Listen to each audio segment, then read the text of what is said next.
What is going on, y'all? Hope that you can hear me.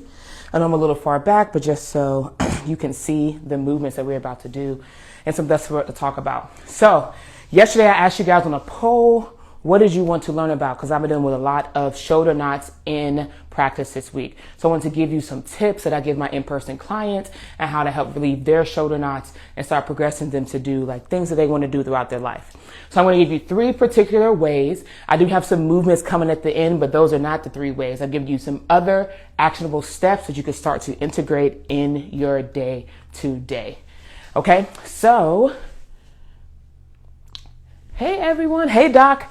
So the first thing we're going to talk about is breathing. I know it is something so simple and it's the first thing we did when we were pushed out into this world. But as we get older, start sitting down, start doing more movements, we tend to hold our breath more. We start to develop more tension and stress throughout our day, depending on how our everyday to day looks like. And then we start developing some tension in our traps, which not only leads to shoulder knots, but it causes us to change the muscles that we're using for breathing. So learning how to breathe properly is the first tip that I'm going to give you. We have to focus on using less of our shoulder, of our trap that we're providing tension here, and more of our diaphragm.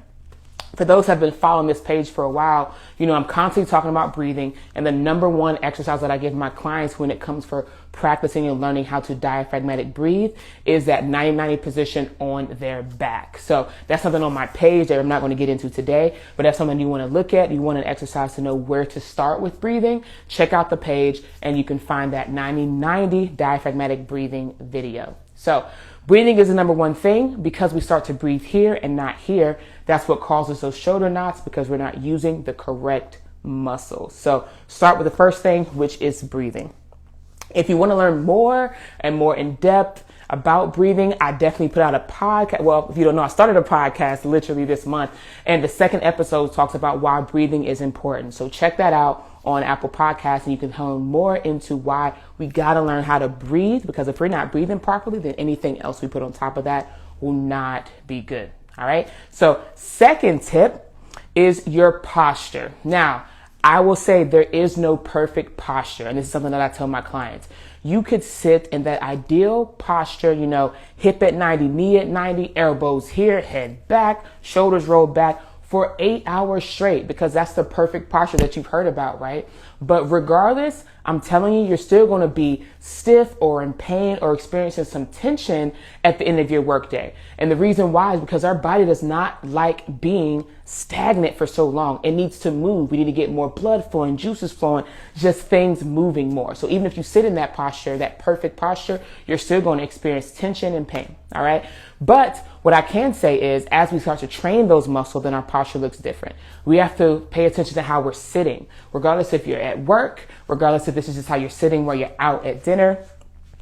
How are you sitting? I had someone notice that did not notice that when they sit, we get this rolled over and that their head is so far in front of their shoulders. And even when I brought it to their attention that their shoulders were rolled, they did roll their shoulders back, but their head still stayed up. And there, that most of you are pointing to with that knot right underneath that shoulder blade, that is one of the reasons why. So pay attention to how you're sitting when you are, how you're sitting, how you're standing. Where is your head? Is your head back over your shoulders? Are your shoulders rolled back? Are you engaging your core even while you're sitting there? At times we think that we can just go like ragdoll, but we have to focus on how everything is working together. Okay. So your posture when sitting, when standing, and the last thing I want to bring up is is while sleeping. So sleeping in a certain position can definitely affect your shoulder knots. Now I'm not here to tell you that everyone should sleep on their back. That's not true. And we definitely move a lot throughout our 6 and hopefully 8 hours of sleep. But if you're one that tends to put that arm either between you and that pillow or your arm under your head while sleeping, we now have more range in that shoulder and we're affecting the muscle where those shoulder knots are. We're now scrunched up on one side. So if that's something that you're particularly worried about when it comes to sleeping, that maybe you could be not helping, but harming, doing more harm to your shoulder knots, when it comes to sleeping, I challenge you to get a different position. There's another reel, and I can post this later on my page, that shows how we can use a pillow to put literally against our side to have our shoulder up underneath us so we're not cramming down. So not sleeping like this, and also making sure that your neck is straight when you're laying down. Something that I see a lot of is when I ask people how they're sleeping, they show me, oh, I sleep on my side. And if it's not their shoulder, the pillow's down here, and we have this. Now we're compressing everything. That trap, which is the top of our shoulder, everything is getting compressed right in the top of that shoulder blade. So then we get up in the morning, and what do we rub? We're rubbing that one spot.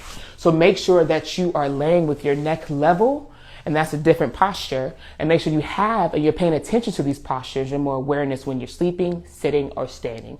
That's the second thing. Posture is how you can help start to relieve those shoulder knots. Third and last thing are movement, of course. I'm always going to tell you to move. Now, I know that depending on if we're still working from home, if we're working in an office, or whatever our job may be, it may not be realistic to, pop out a yoga mat and go do, 10 minutes of movement. But there's so many things that you can do at your desk, so many things you can do by grabbing a wall. And we have to incorporate something I tell my clients is hourly movement timers. Every hour, set an alarm, set a timer that tells you to get up and move, or to just stop and take a breath. If getting up and moving from your desk is already too much, then we can start very minimally and start breathing, which what we said was the number one thing that can help with shoulder knots. So set that timer, take that break from what you're doing. And if that means that you're only doing it for 60 seconds, that's better than continuing to push on. All right. So set that hourly timer so you can make sure that you are integrating movement into your daily routine. All right. So now I'm going to actually show you 3 movements that can help. When it comes to people working on their shoulder knots, these 3 movements I incorporate into their routine. One is going to deal with the neck muscles. Another one's going to deal with our shoulder blade. And then the last but not least is going to deal with how we can mobilize and start moving and kind of spreading out or getting rid of that knot in our actual shoulder blade. I'm going to go over that in this order because this is the order: mobility, stability, and control. Those are the 3 phases that I take my clients through. So each one of these movements fits into that realm. So first movement in the first phase of mobility is that we got to get the muscle, the knot, whatever's in that area to move.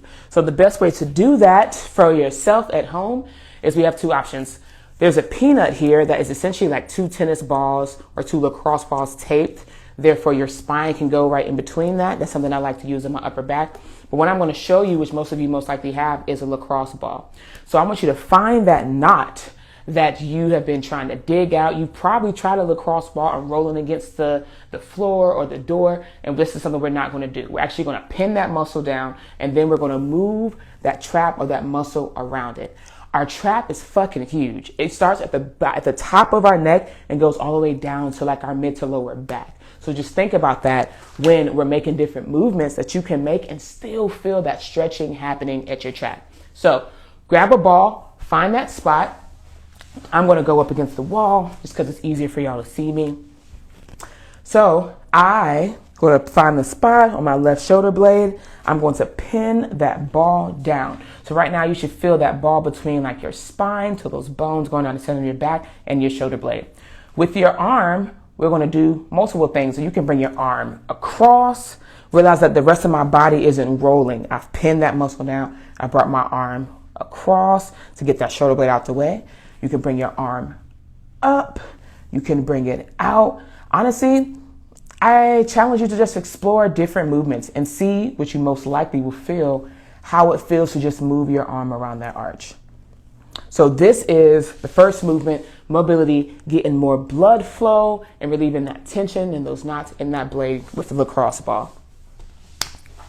Second, we got to get those shoulder blades moving. To make sure that our shoulder blades are moving around our rib cage is the best way to make sure that we can control them in whatever position that we need. So if you feel, and I've had some clients describe this as these knots that they feel like it's so stuck, they want their spouse to dig into their shoulder, they just feel like something needs to pop there, I promise you at times things can seem tight because they're taut or too stretched out. And if we just get things to move, it will actually be more control and relieve some tension. So next is what's called a Serratus anterior push-up. So what I'm going to show you from your knees, I don't want you to do a push-up where you're actually bending your elbows and coming down.